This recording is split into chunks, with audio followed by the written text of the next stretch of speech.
Hi guys! Welcome sa SIP9. In this video ay mag-solve na naman tayo ng isang math challenge problem. No? So yung math challenge problem na ito ay galing siya sa 2017 elimination round na grade 10 no? ng MTAP Math Challenge.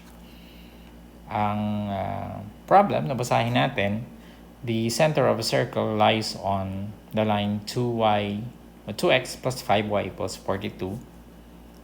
If the line y equals x plus 4 is tangent to the circle at the point 48, find the equation of the circle in center radius form. So, hinahanap natin yung equation of a circle in center radius form, which is, I think, naalala nyo, x minus h squared plus y minus k squared equals r squared. So, yan yung center niya ay hk at yung kanyang radius ay r, no? Okay, so anong given natin? Ang given natin ay center or the line where the center of the circle lies, which is 2x plus 5y equals 42. So, dinrawing ko na, no? Para hindi masyadong matagal yung video. So, we call this L1, no? Now, hindi naman importante kung accurate talaga yung drawing, no? Basta tama lang yung intersection, no? Tama lang na nagpa-pass through sa center kasi algebra naman natin siya isosolve. So, 2x plus 5y equals 42. So, we call that line L1, itong part na to.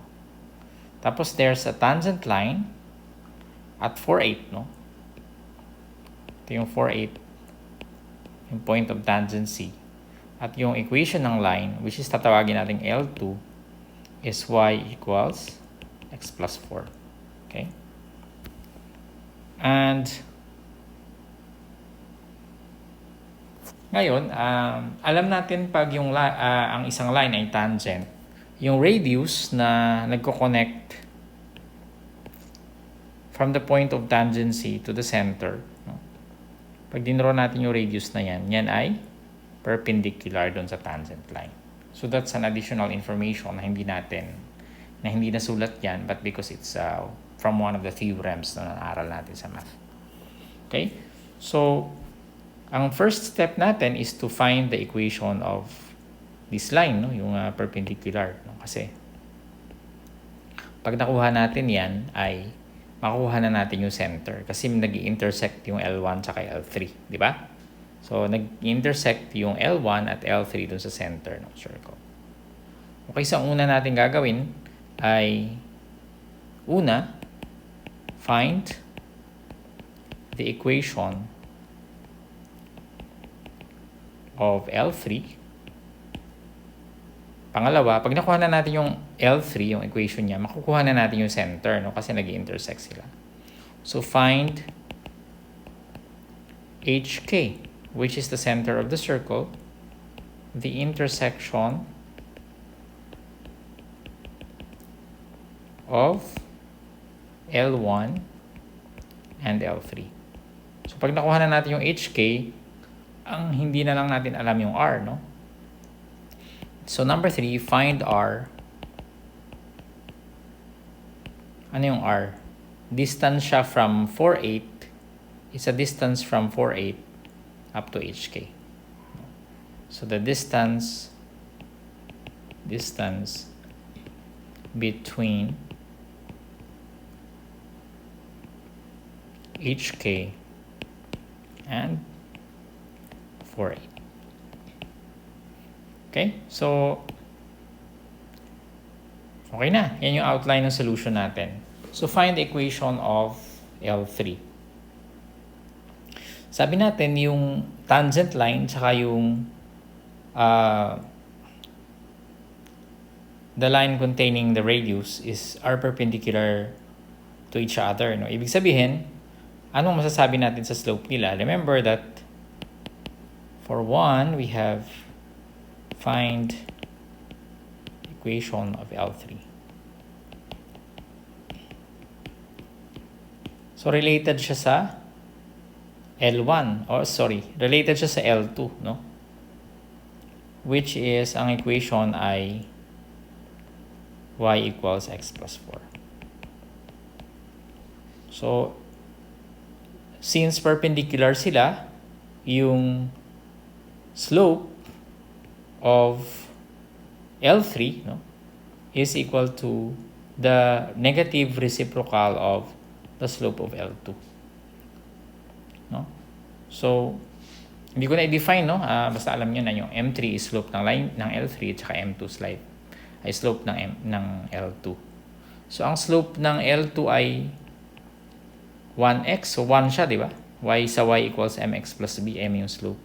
So, meaning M3, m sub 3 is negative 1 over 1, which means that m sub 3 is equal to negative 1. Okay? So, for L3, we have m sub 3 is negative 1 passing through. Ito yung L3. Remember, this is L3. This line, no? And it's passing through 4, 8. So, ang slope niya ay m, negative 1, passing through 4, 8. Okay? So, meaning, pwede natin gamitin yung point slope form. That is y minus y sub 1 is equal to m3, your slope, times x minus x sub 1. Ang x sub 1, y sub 1 natin ay yung 4, 8, diba? So, y minus 8, no, is equal to m, negative 1, times x minus x sub 1, which is 4. Which means that y minus 8 is equal to negative 1 plus 4, negative 1x or negative x. And y is equal to negative x plus 4 plus 8, which means that y is equal to negative x plus 12. So meaning, this is L3. This is the equation of L3.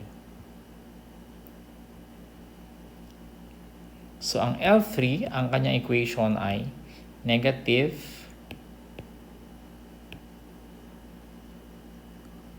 x plus 12, di ba? Y equals negative x plus 12. So, okay na tayo sa number 1. Next is, for number 2, find HK, the intersection. Find HK. Intersection of L1, and L3. So again, yung L1 natin, L1 has the equation 2x plus 5y equals 42. And yung L3 natin has equation y equals negative x plus 12. Okay? So, kukunin mo yung intersection. This is systems of equation. Gagawin natin is, pinakamadali siguro is i-substitute na lang natin yung value ng, yung expression ng x doon sa y, no? So, magiging 2x plus 5 times negative x plus 12 equals 42. So, sinubstitute ko lang itong expression na ito doon sa y kasi y siya, di ba? Siya expression na equivalent ng y or equal to y. So, meaning, 2x minus 5x plus 60 equals 42. Negative 3x plus 60 equals 42.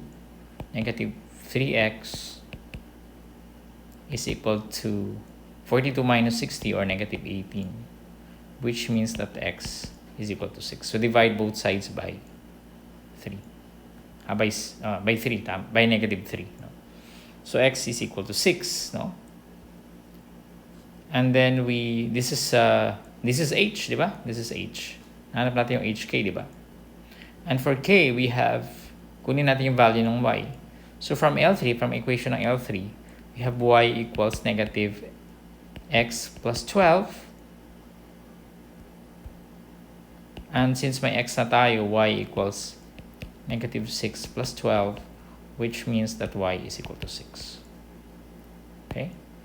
This is our k. So meaning, ang hk natin ay layo na. Ang hk natin ay 6, 6. Okay? So, tapos na tayo dito sa number 2.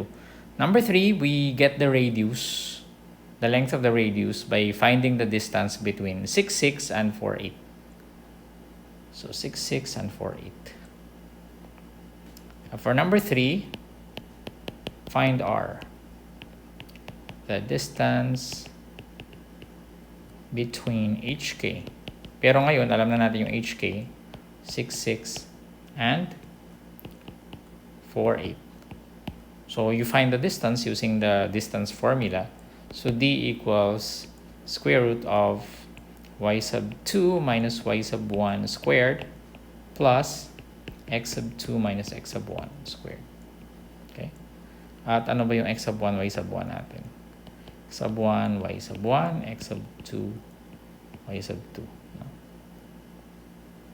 Pwede nating substitute. We have equals, what is y sub 2? That's 8 minus 6 squared plus, that's x sub 2, 4 minus x sub 1, 6 squared. Tama ba? 8 minus 6, y sub 2 minus y, 4 minus 6. Right. So this is equal to 2 squared plus negative 2 squared, which is square root of 4 plus 4, which is 8, di ba? Which is the radius, no? The radius. This is your r. Kung gusto nyo i-simplify, 2 square root of 2. This is also equal to 2 square root of 2. Kasi 4 times 2 yung 8, diba? So, pag nilabas mo yan, magiging 2 siya. Kaya siya magiging 2 square root of 2.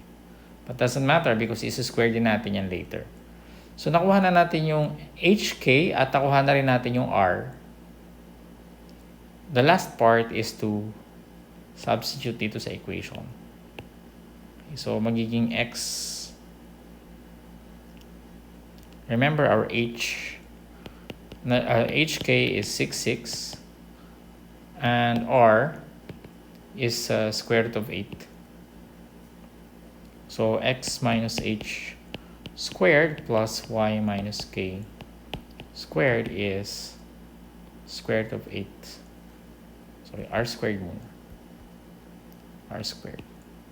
So magiging x minus h, x minus 6 squared plus y minus 6 squared is equal to square root of 8 squared.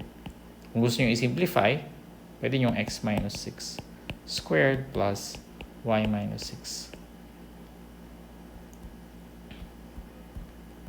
Y minus 6 squared equals, what is square root of 8 squared? That's 8.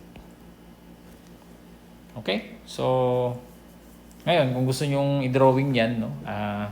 You can draw a circle with center 6, 6 and radius na square root of 8. And try to draw the lines dahil meron pa tayong equations.